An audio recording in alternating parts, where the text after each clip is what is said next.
I can't talk about anything before. I'm not going to talk about it. You can't use it. It's not appropriate. I don't condone it. For the record, that doesn't exist. And please, I'm doing this again so that you can have something new to talk about. I feel bad about wasting your time before. So. Well, can you tell me why you can't talk about it? No. I don't really know. I just I did something I didn't have the right to do. It was an art project, creative project. It was a social statement, and that's as much as I can say. I infringed on some things, and that wasn't legal, nor was it appropriate. So I can't. That's as much as I can say about that. And I'm fortunate that we came to a amicable agreement settlement.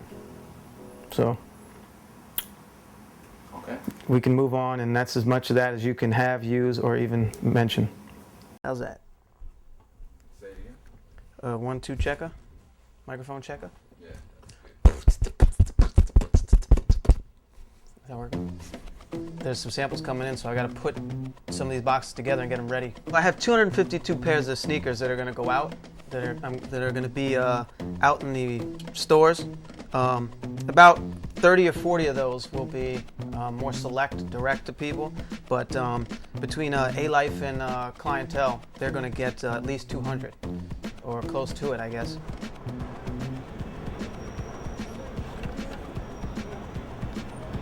I respect Ari a lot because he wants to show that he wants to start his own sneaker brand, meaning like he wants to do something original. And I respect that. I had to get this. I definitely had to get this. I was looking at the tag, the back of the tag. It says blah blah blah blah blah, a whole bunch of corporate crap, and then it says made in China or something like that. I saw pictures of it. It was crazy. They seem unique, different. Like they're not your normal sneaker, and there seems to be some history behind them, some common knowledge made when they made the sneaker. I guess to educate people, to show them that there's really more going on in society than you really think. That there are connections everywhere, as in Newport and Nike. The upside down check is basically Newport. So you got to think about it. And they look really cool too. So to me, it was very interesting to see that there are two companies and two corporations that have the same genius in terms of branding. They even have some of the same iconology to them between the two particular brands, and how one is seen as very harmless and the other one is seen as a complete evil.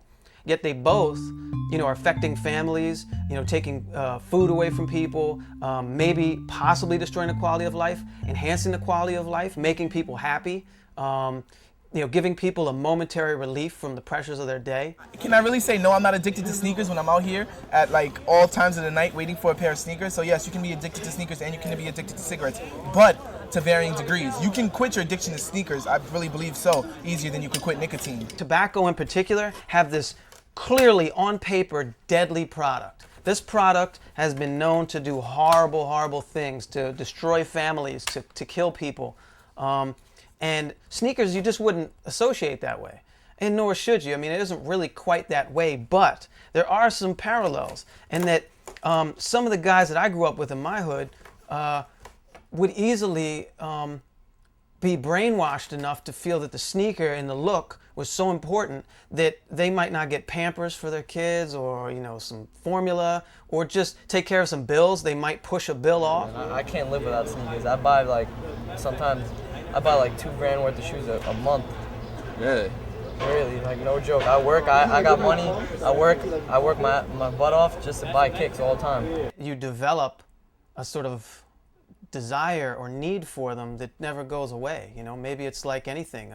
It's like the dream of wealth, the desire of wealth. I mean, once it's sold to you enough in movies and advertising, you want it. You might not necessarily ever need it. You might not be the type of guy that needs $100 million. You just may need to get by to be happy.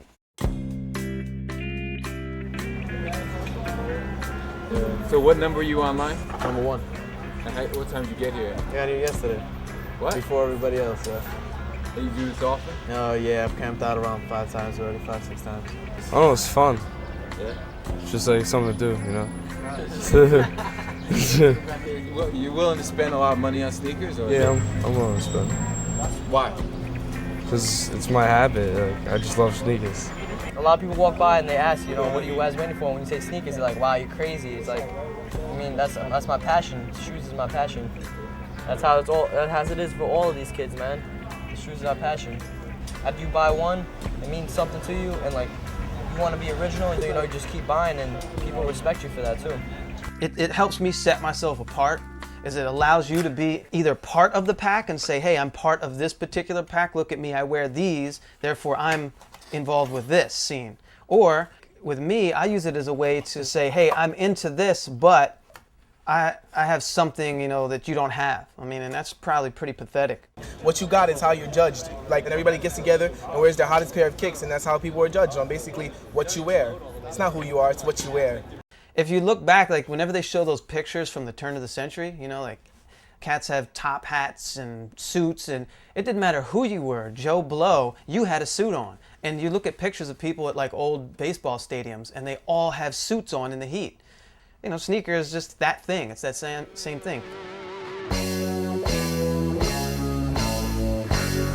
Colors are cool. Like, I love the colors, and I love not to match, so I'm gonna be wearing orange shirts with them. Going back to the 80s when everybody was wearing like flashy, really bright colors so that you get really noticed, like, oh my God, he's wearing like neon green. You think, you know, when you think of something that's colorful, you think of it being alive, having youth to it, being fresh and new. So it should have that automatically. It's just the way life should be, you know, in my mind. But hey, you know, look, gray is nice. Most people just want to be muted. They just want to kind of blend in. They want to wear dark, kind of homogenized colors. And here is this brand that's got this bright orange, bright green, and white. And then they supplement that with gold, and they do the most outrageous stuff. And it never goes with trend. That's those colors no matter what. It's like when you walk by a patch of flowers, it moves you some kind of way. Why is it only used for things that generally have a negative impact on life, alcohol and tobacco or fast food?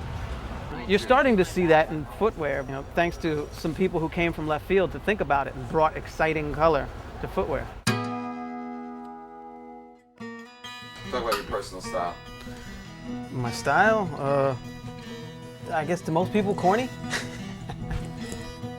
My only mission is to stand out, and sometimes it happens in a real ridiculous fashion, and sometimes it's smooth. One thing I'm definitely not trying to do is blend in. I don't care. I'll wear fluorescent pink in a minute. That doesn't bother me. A lot of people are just scared to stand out, but us, you know, we wanted to be seen, bright and loud, just like these ads. You know, we're still kids yelling out loud as we deal with being adults. We just want to stand out.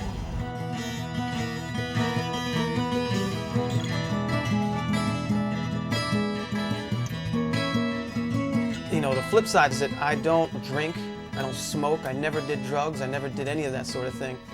There's a lot of issues of substance in my family, so I got away from that. I don't endorse what these companies do, but I also, you know, like everything that we've done with my company and my crew, we just try to be honest about it. Whatever you want to do, whatever your addiction is, or whatever you're into, see if you can live with it. Does it affect those around you? Embrace it. I mean, everybody's addicted to something.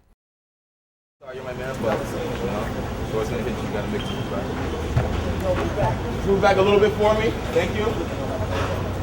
1-2 step. That's right. Like, how much sleep did you even get? I got maybe like 30 minutes of sleep. I was passed out in his car. 4. I feel like I'm about to die. You know, the slogan is quality good for tasteless need. And we just like to either wake you up from your dead sleep and give you something adult and something that you can digest and feel good about, or feel bad about. But as long as you know it changes your consciousness a little bit. Newport's owned that logo since I think 1965. Nike's owned that same logo since 1971. Phil Knight grew up watching all the Newport commercials from the 50s and 60s. What seems original may be coming from some whole other place. You can't say that if you grew up on those commercials your whole life, and when you go to create that mark, you don't go, damn, that I'm about athletics, and that looks like that cigarette thing. I want people to think. You know, it's the one thing that's had me survive. You know, my childhood was kind of rough in some spots, and the only thing I had was, like, you know, my imagination and the creative aspect. I just want people to think, for better or for worse. Think negative or positive. Just think. He's 100% original. I like that about that. I don't, you know, can't make fakes of these. I didn't know how kids would, you know, the people would receive the sneaker. I knew that there was fans out there, and that that if I did this, regardless of how it really came across to people, that there would be people out there that would say, "Hey, give this guy the benefit of the doubt because he's done some things."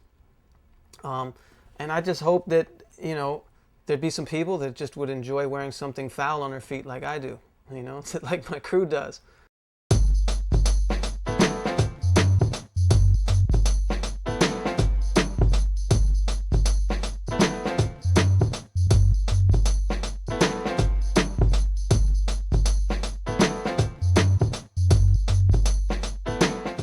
I took the short-term loss for the long-term gain. I can't live with myself if I don't take the risk, because I'm going to sit there wondering, and what if? And risk, when you take risk, there will be good that will come from it.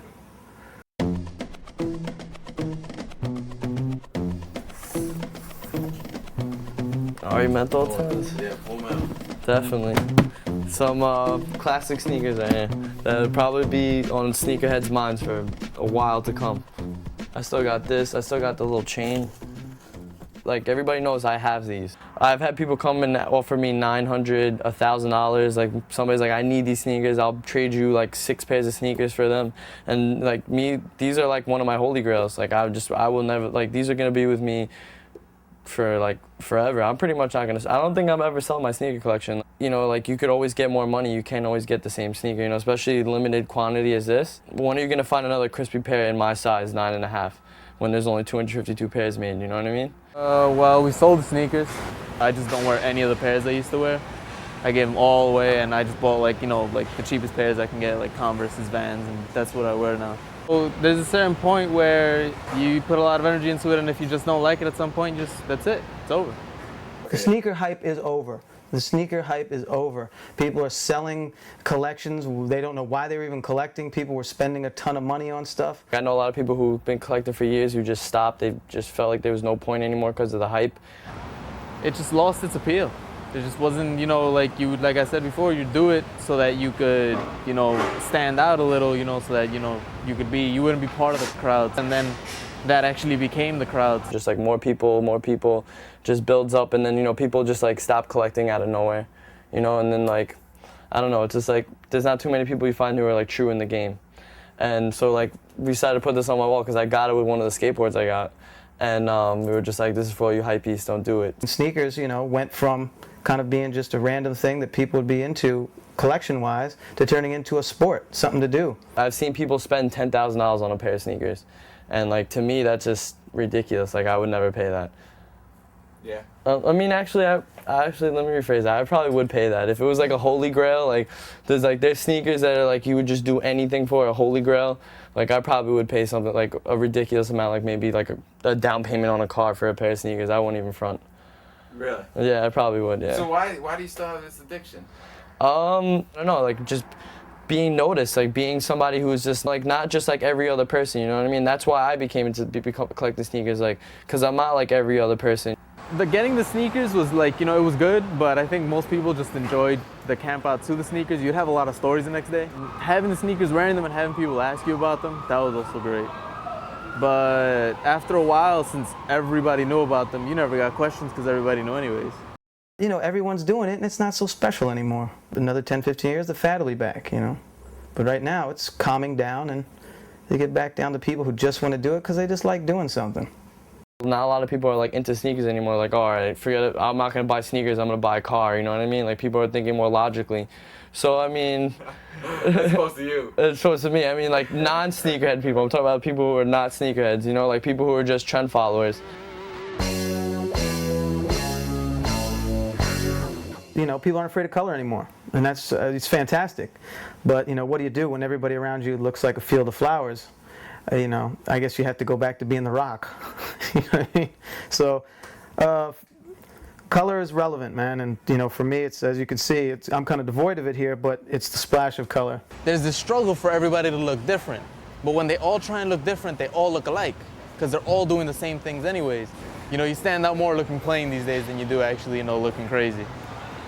Well, most people are trying to find the category and then try and stand out within their category. And I mean, that's, whether you're on the golf course or you're on the corner. It's the same mission, is that you want to be accepted and then stand out. I'm not saying that I'm any different. Anybody who acts like they aren't fitting into some sort of look or trying to be down with some group of people is definitely not telling you the truth. The new thing now is sneakers are corny and I love shoes, which is it's the same shit over and over. And things have gotten tighter since we last talked, I think. There's some people whose job it is to try and be one of the first people or the early adapters to do something, and then they get to say, yeah, that shit over there is played out. And those people, man, those are people who are always ahead but never capitalize. I'm not gonna put a sneaker out there that's just a cool colorway or a shoe that's just a classic look. If there's no concept, if I'm not making fun of somebody, if I'm not spoofing something, if it's not the best bootleg in the business or the most original foul concept, then the fuck is the point? As you see, it says halal, and the other one said kosher, which basically those two things mean the same thing, which is the meat is acceptable by religious law. But the real foul part about it is this leather is actually pig suede. Creativity is the commodity of the future. The thing that sets you apart is creativity. And when you're executing or chasing a creative idea, you take a certain amount of risk. Are you bitter about not being able to talk about this other stuff? No. I did something without thinking about it completely through, and I paid a price for it. Did you get anything out of it, though? I learned a lot of things out of it. I did, about where the boundaries are. That just because something is creative doesn't mean that it can be, I just really can't talk about it. Okay. Let's just say that some ideas you can do, some you can't. Every society has its rules and regulations, and if you push too hard, you'll learn the lesson the hard way. I did what I did. Now it's over. And I've moved on. Okay. Yeah.